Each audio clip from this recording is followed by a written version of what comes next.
Então, esse é o Pesquise-se, um programa, então, de ciência para ti e para a tua cidade. A gente começou esse programa na semana passada. Semana passada tivemos uma entrevista com o pró-reitor de Extensão e Cultura da Universidade Federal de Pelotas. E hoje nós vamos conversar com a Rafaela Mano Doncato. Nós conversamos, melhor dizendo, né? As entrevistas, pelo menos por enquanto, as entrevistas do Pesquise estão sendo entrevistas gravadas, por uma questão aí de horário, uma questão de organização minha também. Por enquanto, ainda estou precisando fazer gravado, mas se Deus quiser, com o andar da carruagem, eu consigo fazer a entrevista também ao vivo. A Rafaela Mano Doncato, ela em 2019, ela pesquisou a prostituição aqui na cidade de Pelotas, e ela vai conversar com a gente sobre os achados da pesquisa e a situação das mulheres que trabalham no mercado do sexo aqui em Pelotas. Oi, Clarissa, obrigada, prazer estar aqui contigo, te vendo, né? Eu só te conheci através da Ana. Prazer, né? Vamos conversar, vamos ver o que sai dessa conversa. Ok.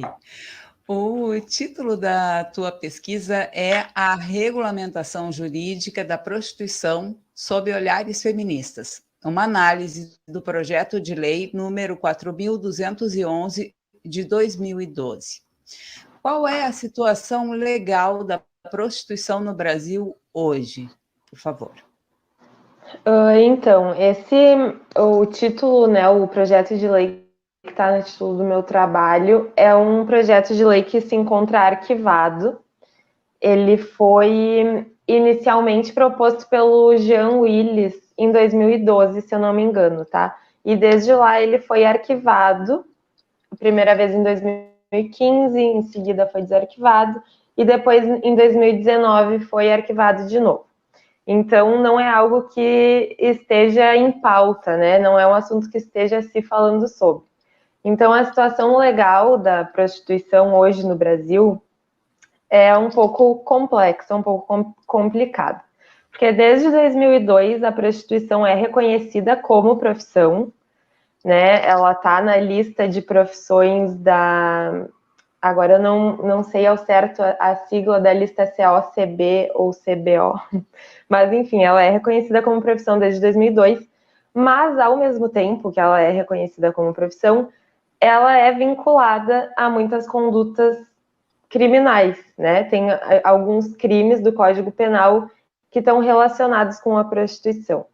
Então, existe essa situação onde é uma profissão que existe, mas ela não tem um ambiente para ser exercida, né? Por causa do Código Penal.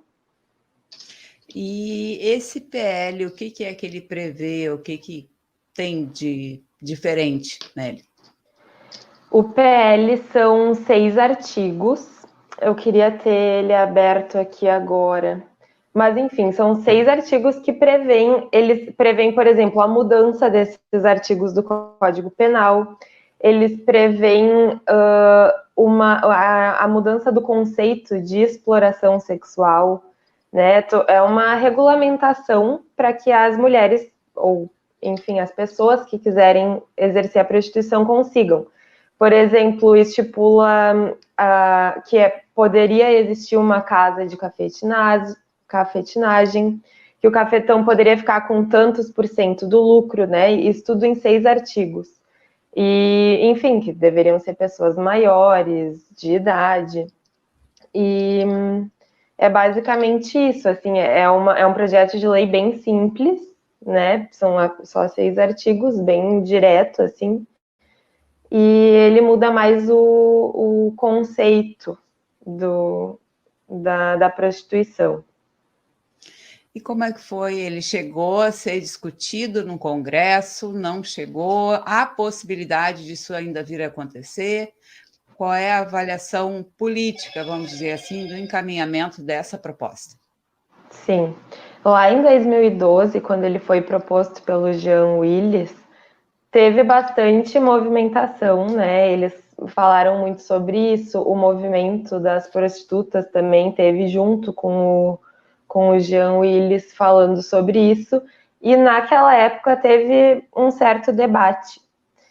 Mas considerando, né, o assunto, considerando a pauta deles, não foi algo que ganhou a devida atenção e foi bem botado debaixo do tapete, assim, né?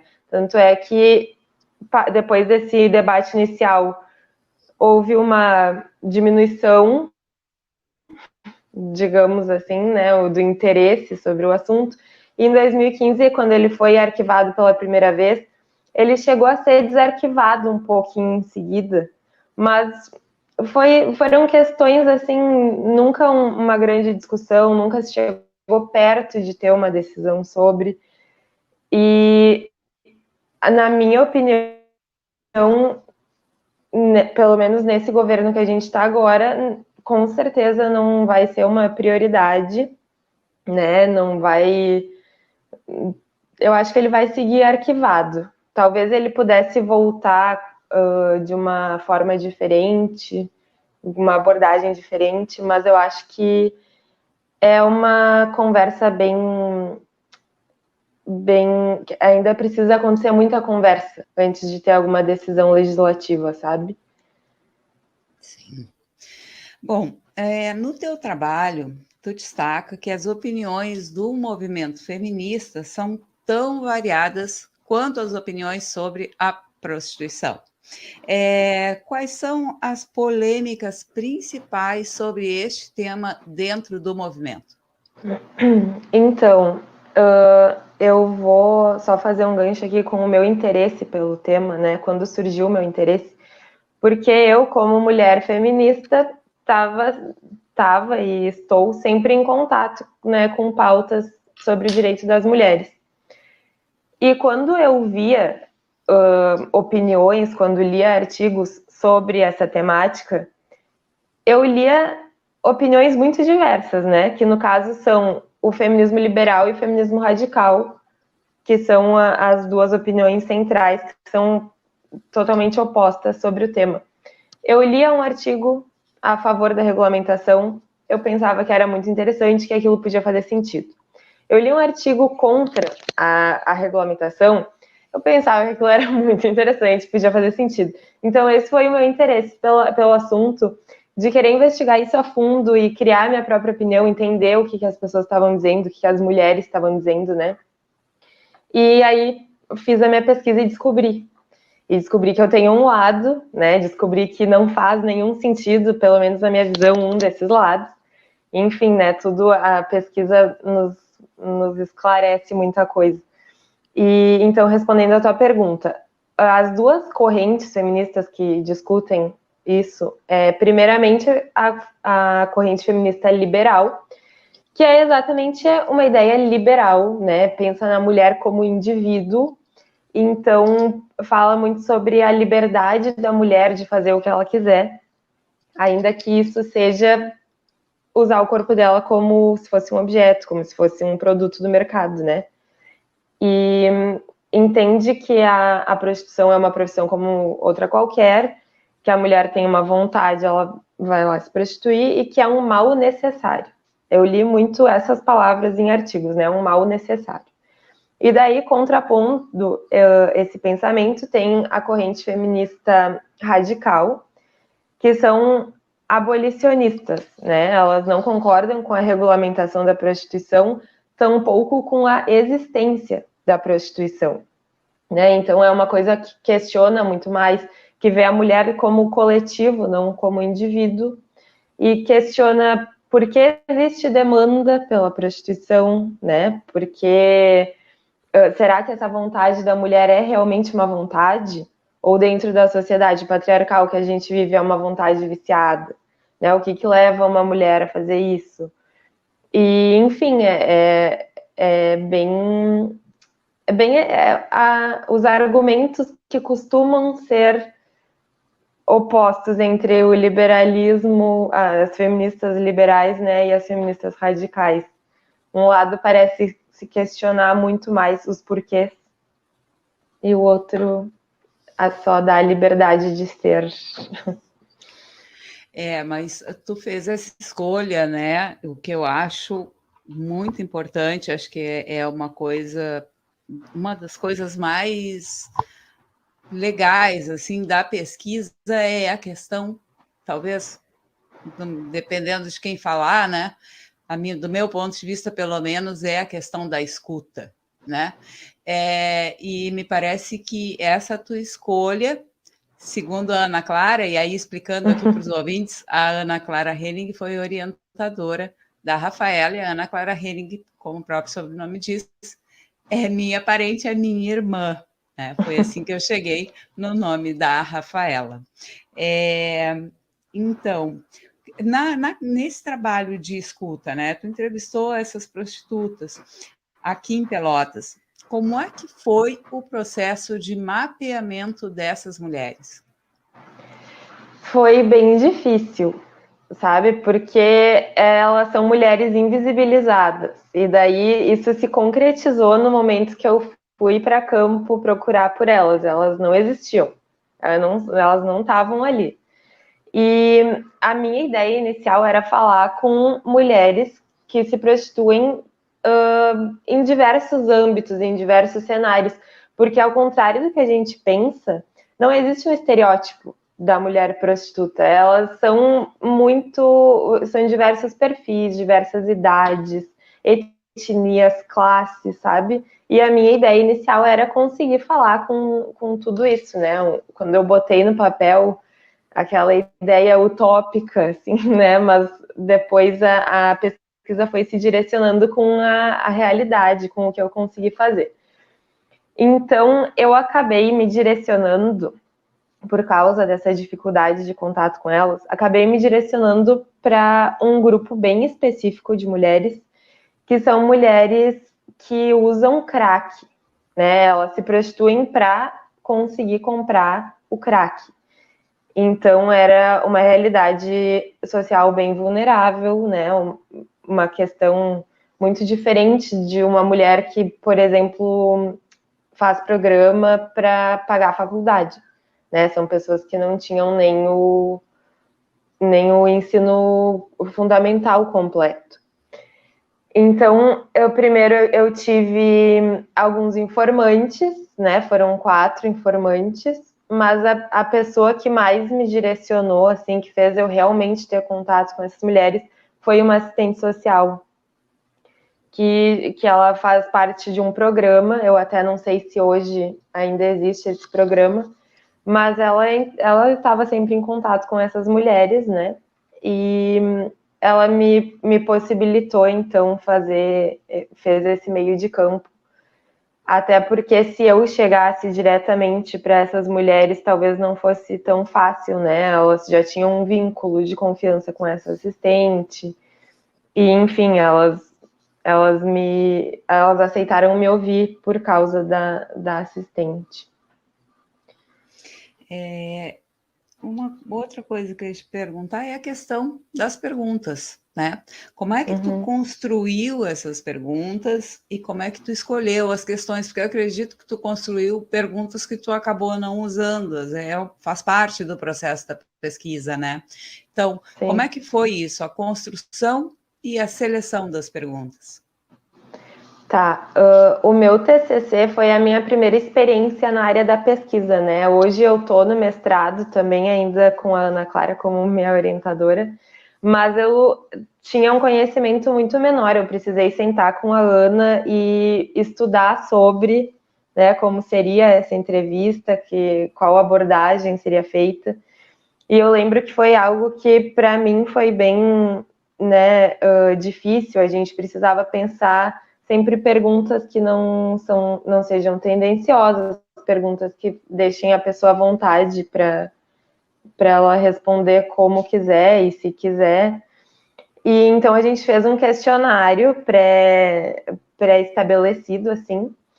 Só que como as minhas entrevistas eram sempre com a assistente social, a assistente também, ela já tinha uns materiais, né, que foram usados nos materiais na minha na minha pesquisa que tinham sido feitos pela assistente, tá? Não sei se tu chegou a ver essa parte. Eu vou abrindo parênteses e daí eu me perco na minha resposta. Mas só para falar antes do questionário, eu tive acesso a outras entrevistas que já tinham sido feitas pela assistente, tá? E ela fazia o próprio questionário dela, que por sorte era totalmente proveitoso para o meu trabalho. Então eu também vinculei o meu questionário com aqueles documentos da assistente, né? Com aquele questionário que tinha sido elaborado por ela mesma. Então foi assim, na hora de botar em prática eu estava um pouco nervosa, era a minha primeira vez fazendo pesquisa de campo, a conversa vai tomando um rumo, né, na hora surgem outras perguntas, ou a pessoa responde algo, tu fica muito curioso sobre aquilo, algo novo que tu não esperava, surgem outras questões no momento, mas foi bem bom, assim, foi bem fluido, sabe? Muito bem. Como é que tu foi recebida por essas mulheres? Aí duas coisas, né? Como é que tu te preparou para ir a campo e como é que tu foi recebida por elas? Eu lembro que eu estava nervosa, né, de novo falando, porque eu não sabia como eu ia ser recebida por elas. E eu estava feliz que tinha aquele meio de campo da assistente social, mas mesmo assim eu não sabia se elas iam querer me ouvir, né? Sentar, conversar comigo. E quando eu cheguei lá, então eu fiquei sentada numa salinha de espera que a assistente social estava realizando um atendimento e eu estava sentada pensando, né, com meu questionáriozinho na mão, pensando, tá, é uma experiência incrível isso que eu estou vivendo, né? Eu fiquei encantada com cada parte do procedimento de ir a campo, sabe? A minha preparação, pensando como isso ia acontecer, daí chega na hora e acontece algo totalmente diferente.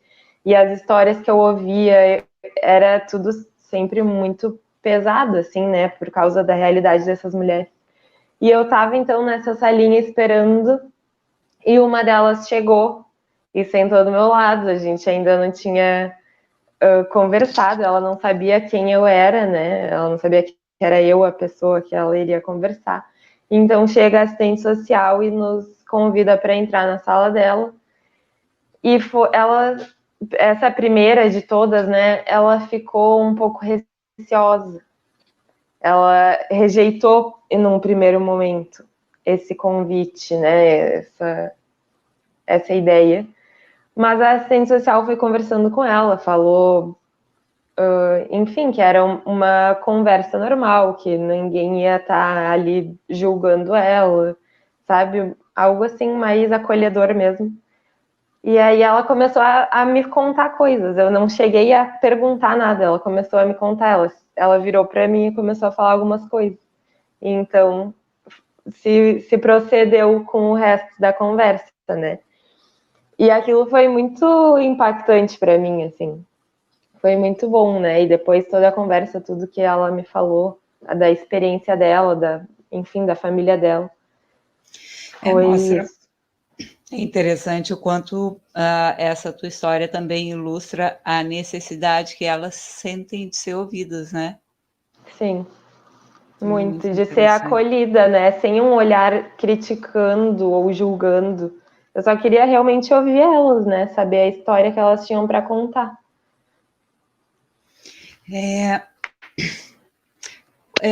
Além do crack, existe um perfil comum dessas mulheres? Existe, sim. Falando especificamente, né, sobre esse grupo que foi o objeto do meu trabalho. Elas são todas mulheres que tiveram uma iniciativa dentro do mundo das drogas para chegar no crack, né? Elas bebiam, daí algumas fumavam maconha, não foram todas. Depois passavam para cocaína e depois, por fim, o crack.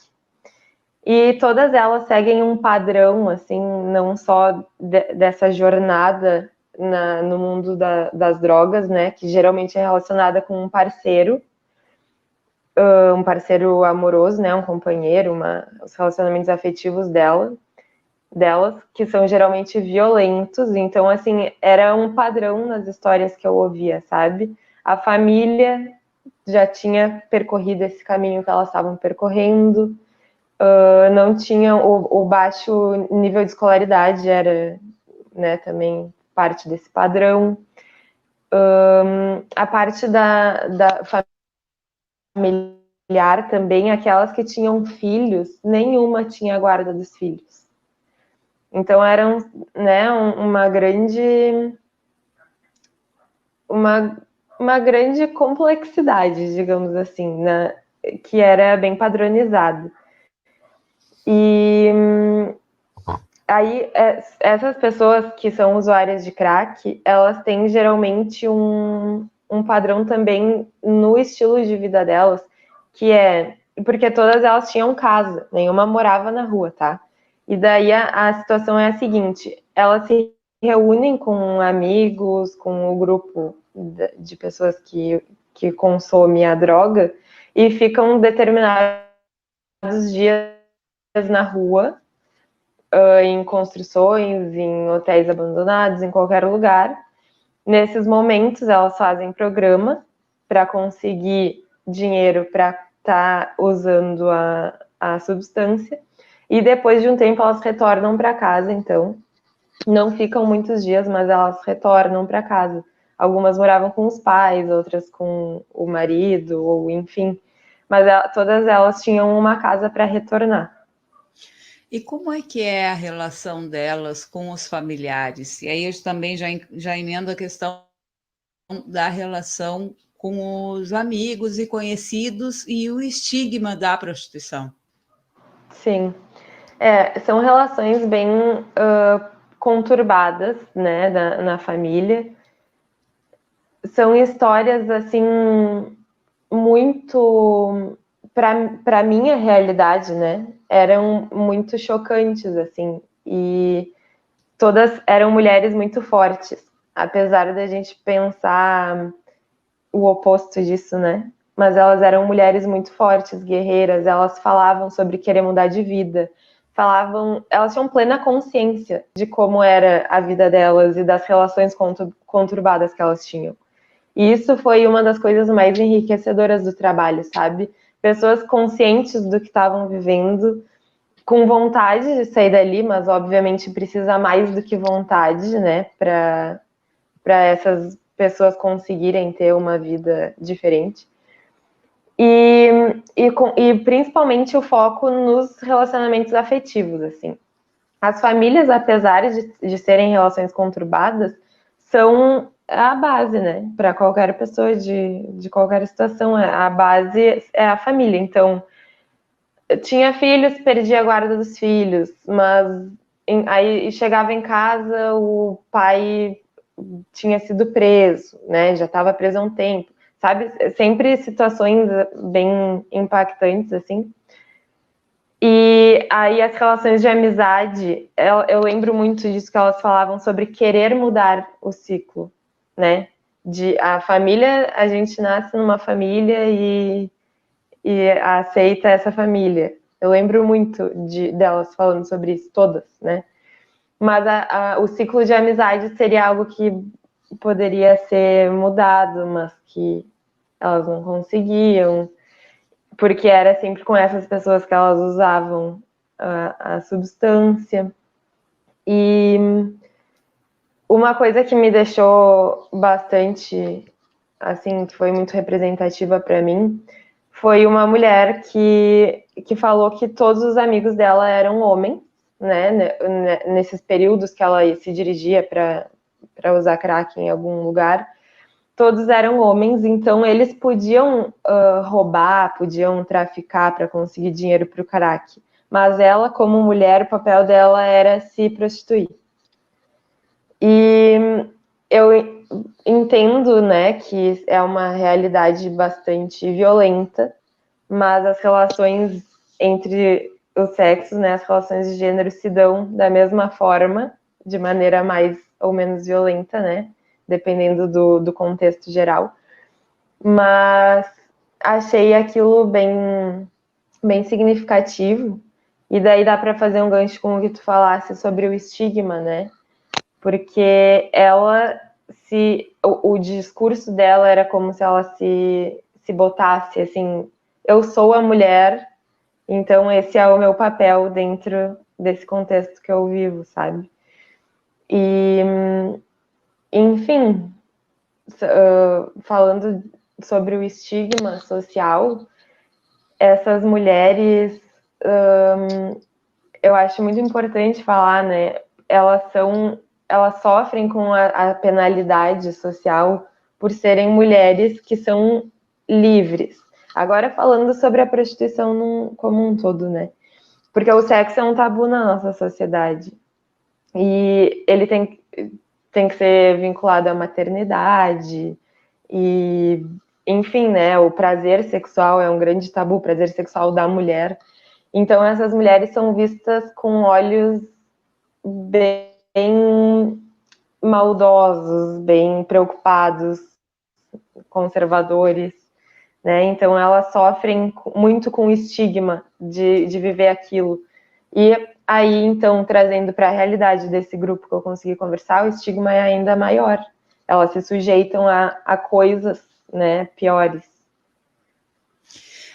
No teu trabalho, tu comenta também que há uma diferença entre as mulheres que trabalham na rua e as mulheres que trabalham em casas noturnas, e que aí chega a mencionar também que as que trabalham em casas noturnas, elas têm a identidade um pouco mais protegida, né? E aí, nesse sentido que eu queria te perguntar, existem mais diferenças entre as que trabalham na rua e as que trabalham em casas noturnas? Tu chegou a perguntar isso para elas, né? A questão da experiência que elas tiveram ou não dentro de ambientes fechados e presumivelmente mais seguros. Como é que foi? Como é que se desenvolveu essas conversas com relação a esse assunto? O que tu ouviu? Sim. Primeiro, no início da pesquisa, eu tentei falar com mulheres que só trabalham em lugar fechado e eu não consegui, né? Que foi aquela questão delas não quererem falar comigo, não quererem se expor, ou ter a própria proteção dos donos das casas, donos ou donas das casas, né? Então é uma questão bem protegida. Não sei se é protegida a palavra, mas eu não consegui falar com essas mulheres. Aí, no caso das mulheres que eu conversei, que são dessa realidade mais vulnerável, teve algumas que conseguiram trabalhar em algumas casas. Eram casas com um padrão menor do que o padrão daquelas que não quiseram falar comigo. Mas eram casas noturnas, né? E elas expressavam muito essa vontade, assim. Agora eu não consigo me lembrar se eram 2 ou 3 que chegaram a trabalhar. Mas 3, eu acho. 3. Acho que eram 3. Mas elas expressavam a vontade, né? E também financeiramente o retorno era melhor. Elas estavam mais protegidas, né? Não 100% protegidas de eventuais violências, né? Dos clientes. E, enfim, é um lugar que tem regras, né? Querendo ou não, é um lugar que tem regras. Então, elas se sentiam mais protegidas. Por que tu acha que os donos das casas não queriam ou não gostam que as mulheres que trabalham nos seus estabelecimentos falem com pesquisadores? Olha, essa é uma questão que eu me questionei bastante. Eu não sei se eu tenho razão na opinião que eu acabei criando, mas eu acho que tem a ver com o fato de algumas condutas serem criminosas dentro de uma casa de prostituição. Porque existe, por exemplo, no Código Penal existe é crime a mediação para servir a lascívia de outrem. Até anotei aqui os artigos do Código Penal, tá? O favorecimento da prostituição é crime. A casa de prostituição hoje é crime. Que isso é uma das coisas que o projeto de lei alteraria. Então, existem coisas que não poderiam estar acontecendo, né? Mas existem casos, como a gente sabe, existem casos de prostituição e as coisas acontecem de um jeito, assim, que conseguem contornar, sabe? Conseguem acontecer, digamos assim. Então, eu acho que ter uma pesquisadora lá dentro, questionando coisas, querendo saber como as coisas acontecem, não seria algo muito bem-vindo. Sim, sim. Deixa eu só seguir aqui no meu roteiro.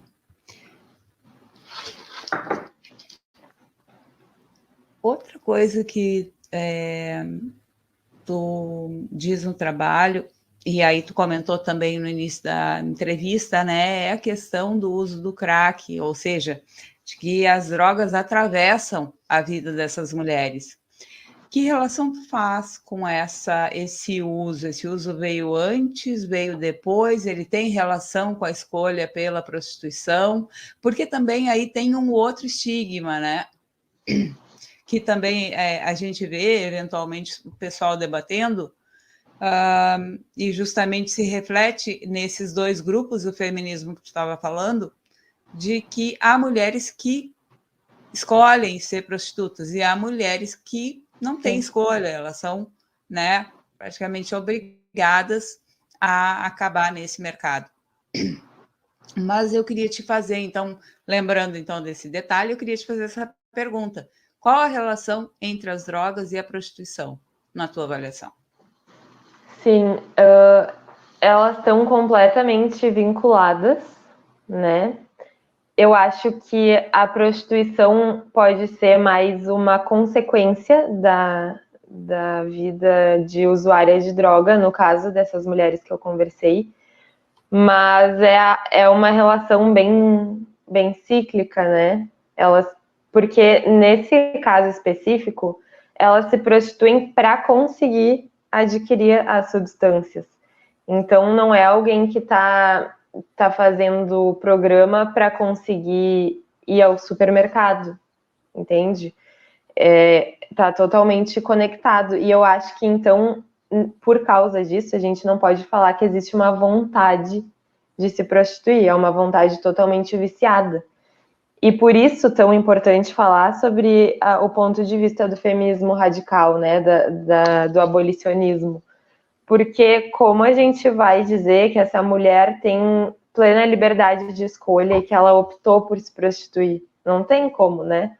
São pessoas totalmente vulneráveis que, né, vivem uma vida que deixa bem claro que não é uma livre vontade delas de estar ali se prostituindo. Então, eu acho que isso fica muito claro, usando o exemplo do grupo da minha pesquisa, isso fica muito claro, como a gente não pode estabelecer que cada mulher pode decidir, o meu corpo, minhas regras, então vou vender meu corpo. Não é assim que funcionam as coisas, sabe? E, por exemplo, nesse grupo tão específico da minha pesquisa, a gente tem uma realidade onde a prostituição é considerada uma profissão. Mas essas mulheres que se prostituem, elas não sabem que é uma profissão reconhecida. Elas não sabem que elas podem ir no INSS e fazer alguma coisa sobre isso. Elas não sabem, se elas chegarem lá, ninguém vai conseguir dar as informações certas para elas. Sabe, é complicado. Pois é, aí a gente chega também nessa questão, que eu acredito que seja um dos cernes do teu trabalho, se não for o, né? O que elas, qual é a opinião delas sobre a regulamentação? Então, elas não tinham muita ciência sobre do que se tratava, né, a regulamentação. Eu explicava de maneira simples e direta, assim, e elas falavam, eu gostaria que fosse regulamentado. Mas eu não sei até que ponto elas não sei. Na verdade, é delicado, até dei uma pausa aqui. É muito delicado e isso foi uma das coisas que entrou muito em mim na realização dessa pesquisa. É que eu estava fazendo uma pesquisa com teoria feminista, falando sobre mulheres, sobre direitos das mulheres, e eu estava falando com mulheres que não sabem isso tudo que eu estava pesquisando. Para elas não muda em nada o que é feminismo liberal, o que é feminismo radical, sabe? Então eu fiquei me questionando até que ponto a minha pesquisa iria ajudar algo ou alguém. E depois de conversar muito com a Ana Clara sobre isso, eu cheguei à conclusão que é muito importante, né? É uma pesquisa acadêmica, a gente precisa falar sobre isso, pensar sobre isso, fazer que mais pessoas pensem sobre isso. Mas é muito complexo, né? Essa parte da pesquisa acadêmica de estar investigando um grupo que está tão distante da faculdade, da academia, das leis.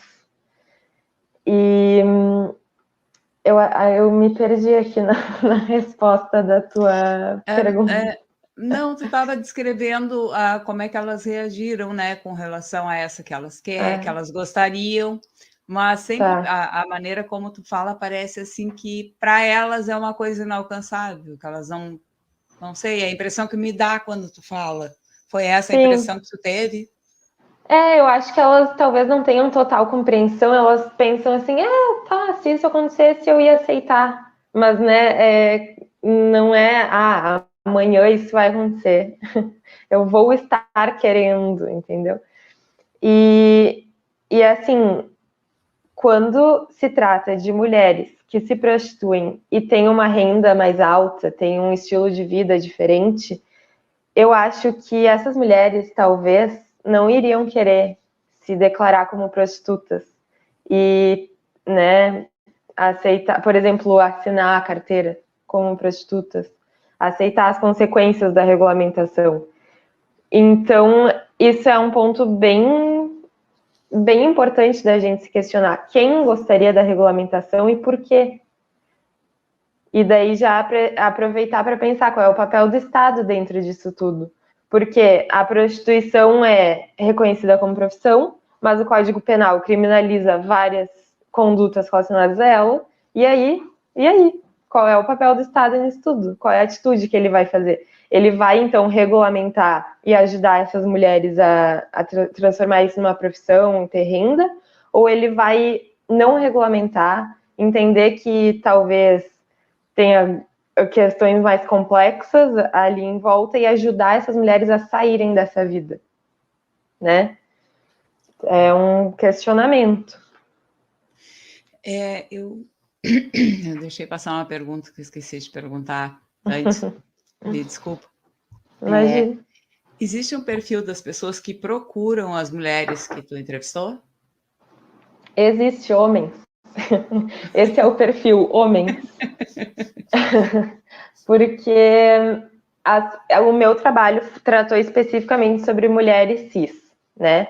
Mas o mundo da prostituição existem todas as mulheres, né? Mulheres trans também, homens cis, homens trans. Então, é uma variedade de pessoas, de perfis de pessoas se prostituindo, mas a demanda vem de um grupo específico que são homens cis, hétero. Então, né? Isso a gente pode relacionar com o quão masculino é o direito e todo o ordenamento jurídico, porque a prostituição, ela não é bem vista, né? Ela é moralmente reprovável. Mas quem é punido é quem se prostitui, não quem consome a prostituição. Então... E eles, né?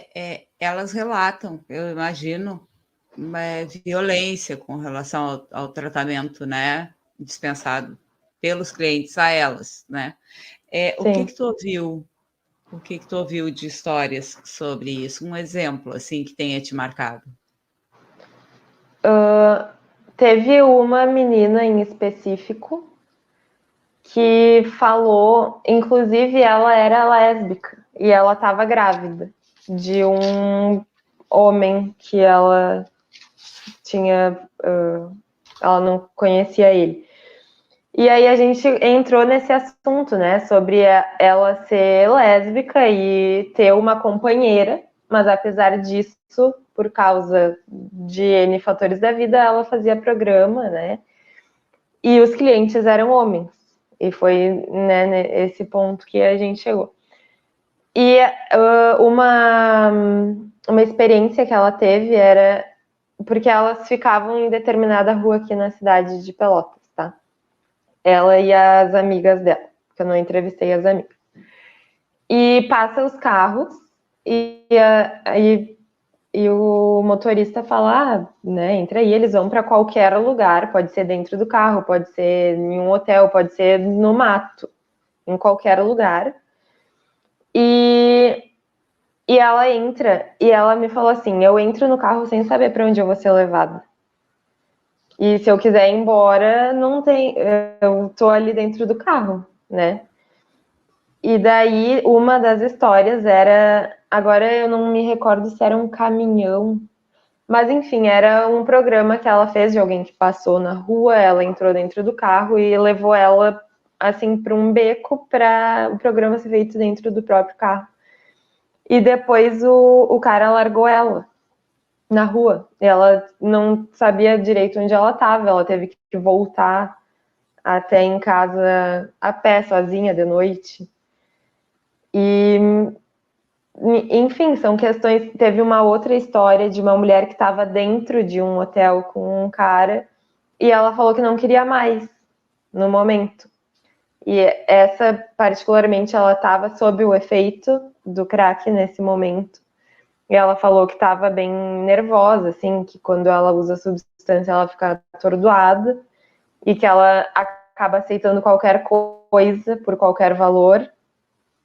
E ela chegou dentro do hotel, do local onde o programa seria realizado, e ela falou que não tinha mais vontade de estar ali, que ela queria ir embora.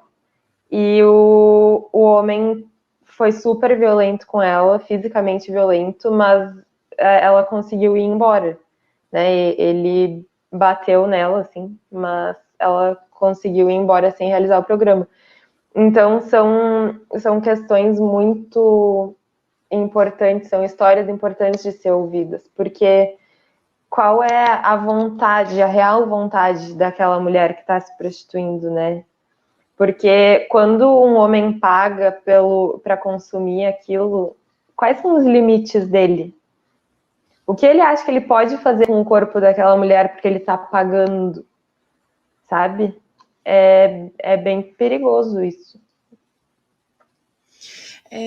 Com a tua experiência aí, né, como é que tu avalia quais seriam as melhores estratégias ou políticas públicas e mais urgentes, né, para as pessoas que trabalham com prostituição em Pelotas? Então, eu acho que tudo seria com base em políticas públicas, né?